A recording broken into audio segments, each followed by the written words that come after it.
Coming up on Mayo Clinic Q&A.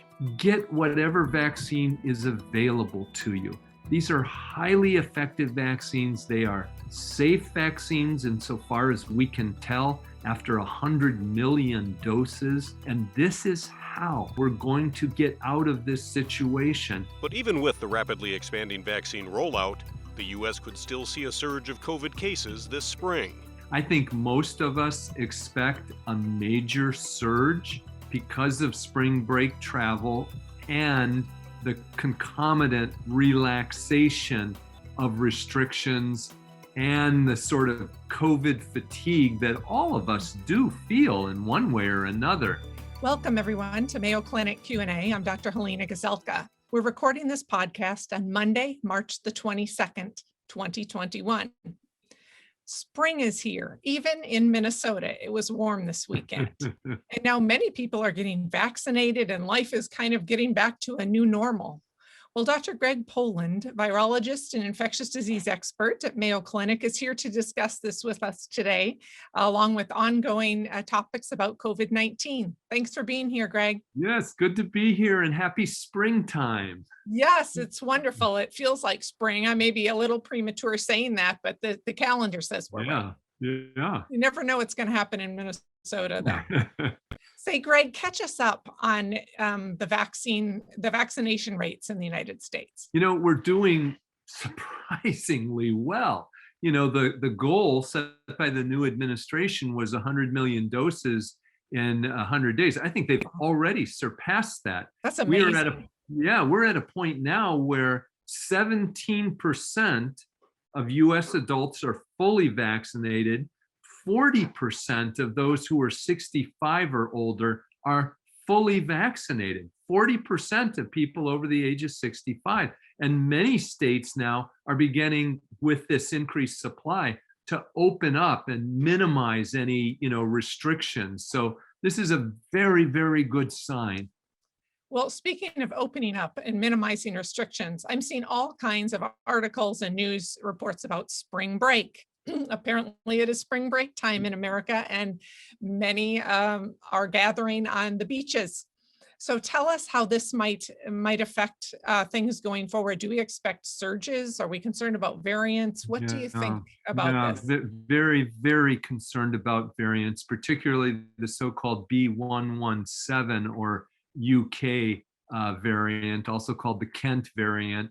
Probably 30 to 50% more transmissible and infectious. So I think most of us expect a major surge because of spring break travel and the concomitant relaxation of restrictions and the sort of COVID fatigue that all of us do feel in one way or another.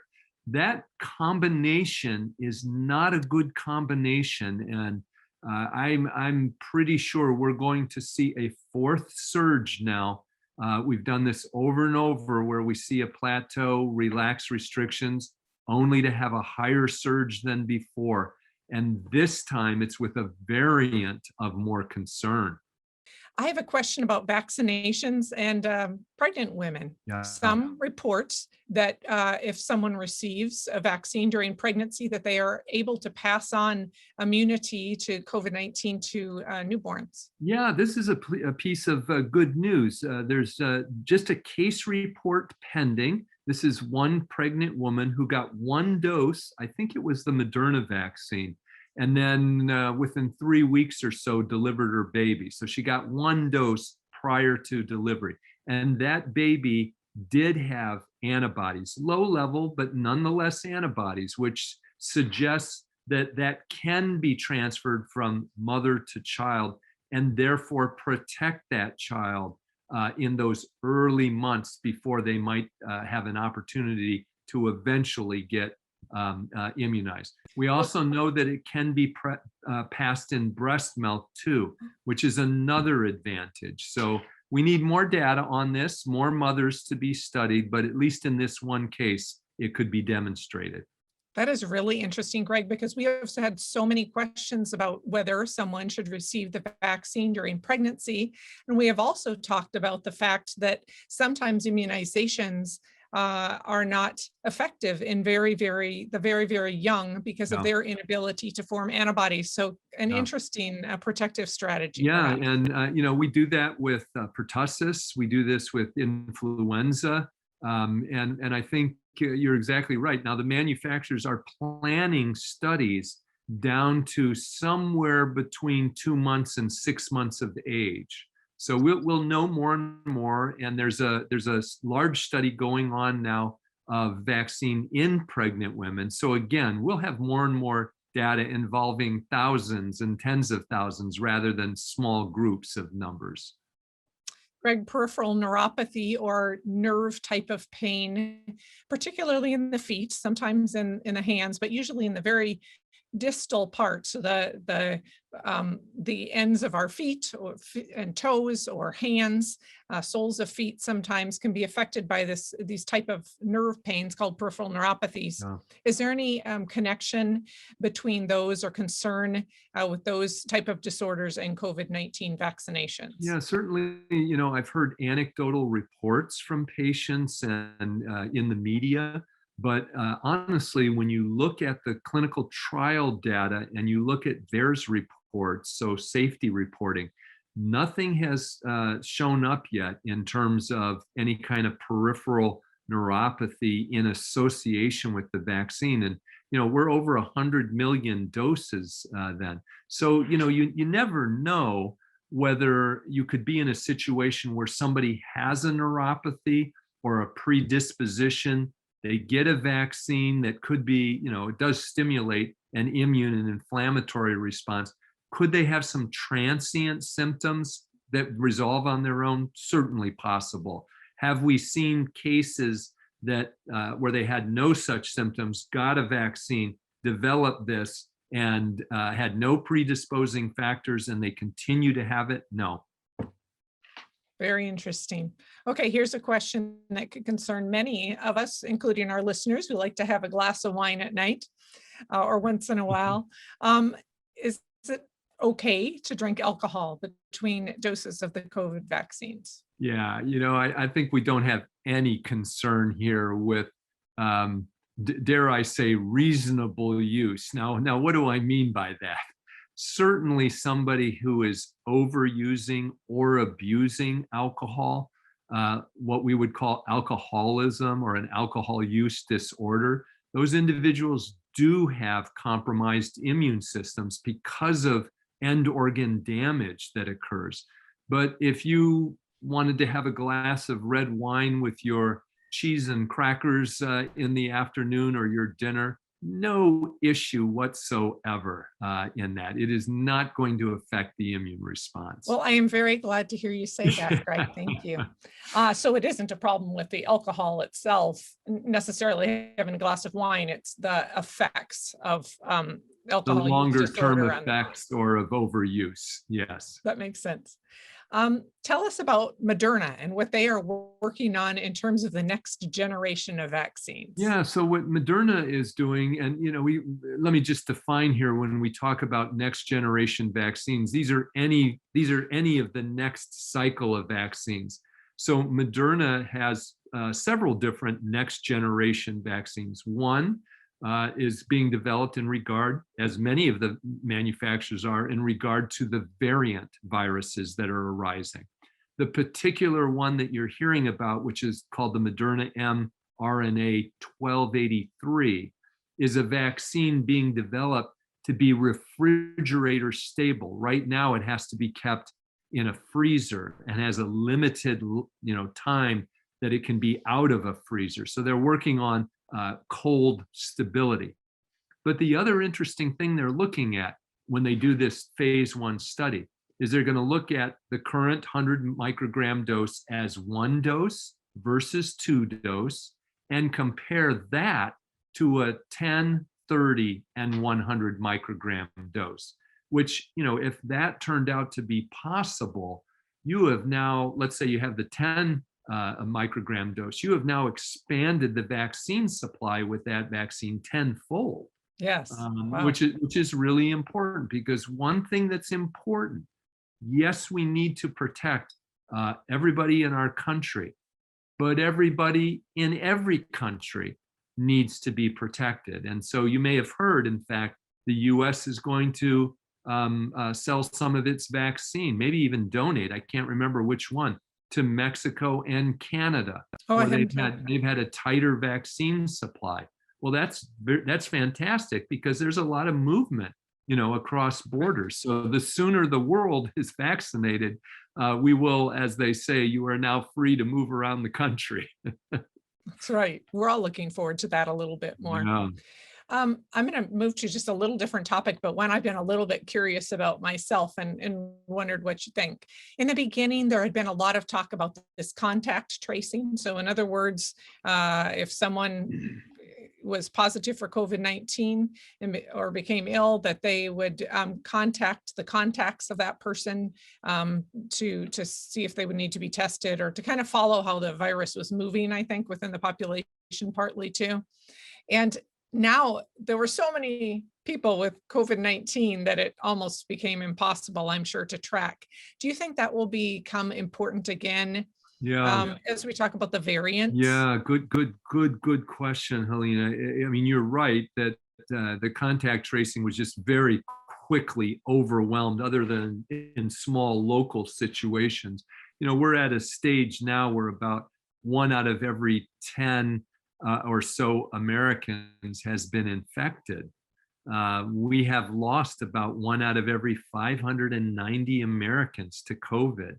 So, I mean, this is an unprecedented tragedy in our lifetimes. I think when and if we can get this dampened down low, then we will revert to more intensive contact tracing, because as you're trying to get rid of the last cases, you have to be concerned over what we know now. Maybe 40 to 50% or more of cases are transmitted asymptomatically. In other words, you sit down on an airplane next to somebody, you don't know that they have it, they don't know that they have it, and then they go and mix and mingle, and you're in close proximity for several hours. That's how things like this happen. Similarly, we are beginning to reopen schools and decrease the distancing requirement in the face of more transmissible variants. So I think we will see more contact tracing as resources allow it. Greg, this next question comes from me overhearing conversations, casual conversations, and got me to thinking. There's a lot of question about, will COVID become endemic? Is it going to be something that we face every year, like the flu, for instance? And will we need to be vaccinated every year? This is an interesting study or question. Let me tell you about one study that just came out of Denmark. They looked as long as 7 or 8 months after somebody had gotten infected and said, what is your protection in that time interval against reinfection? So you were infected, 7, 8 months goes by. What level of protection do you have against reinfection? If you were under the age of 65, you were about 80% protected. That's pretty good. Now, this is interesting because people think that they are protected forever, and clearly they're not. If you were over the age of 65, that level of protection fell to 47%.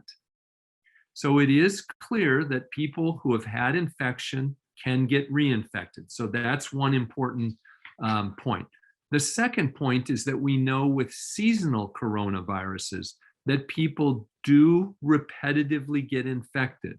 So my guess is that what the virus is learning to do by infecting one after another of us and mutating is that it is learning to be much more highly transmissible, and likely then will evolve into something that is more akin to an endemic virus, much like influenza, where, and I don't know whether it'll be every year, every 2 years, something like that, we may well be re-immunizing. It's fascinating, and it makes me wish this virus wasn't so smart. Oh, I know. I mean, we are literally watching in real time viral evolution happening. And it is born of just unchecked transmission through the population. I mean, it really is, this is a factor of human behavior as much as it is viral behavior. This whole year has been fascinating. And just imagine how much people have learned about viruses that they never thought they would know or need to know. Most people never heard of PPE, right? That's right. That's right. Well, thanks, Greg. Do you have any last words of wisdom to share with us today? Somewhat akin to things that we've said, when you have access to a vaccine, and very soon, basically every American adult is going to have access. Get whatever vaccine is available to you. These are highly effective vaccines. They are safe vaccines insofar as we can tell after 100 million doses of giving them. And this is how we're going to get out of this situation. And hopefully before worse variants develop. So when we don't get vaccinated, when we don't practice hands, face, and space, we are allowing the virus to get worse in terms of its effect on human health.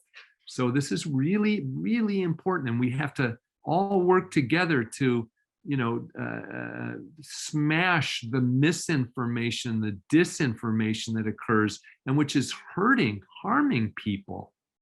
I'm really glad you mentioned that, Greg, because we've had concern here. Even Mayo Clinic has Moderna, Pfizer, Johnson & Johnson, and some of the employees have wondered, well, could I pick which vaccine I wanted, or am I getting something lesser if I have to get a vaccine that others didn't get? And I love to hear you say, get the vaccine that you can get. Yeah, absolutely. Remember that all 3 vaccines that we have in the US are essentially 100% protective against death, hospitalization, and severe disease.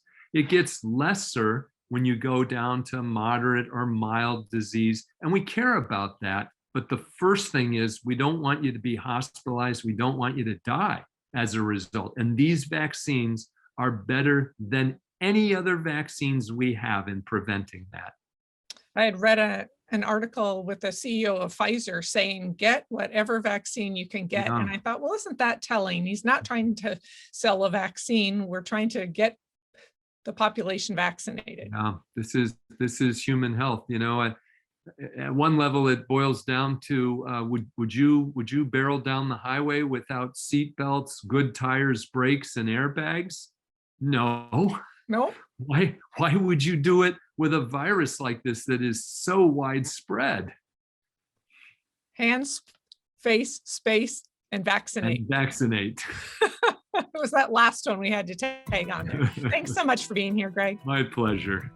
Our thanks again to Dr. Greg Poland, virologist, vaccine expert, infectious disease expert at the Mayo Clinic, for being with us here again today. I hope that you learned something. I know that I did. We wish you all a wonderful day. Mayo Clinic Q&A is a production of the Mayo Clinic News Network and is available wherever you get and subscribe to your favorite podcasts. To see a list of all Mayo Clinic podcasts, visit newsnetwork.mayoclinic.org. Then click on Podcasts. Thanks for listening, and be well. We hope you'll offer a review of this and other episodes when the option is available. Comments and questions can also be sent to Mayo Clinic News Network at mayo.edu.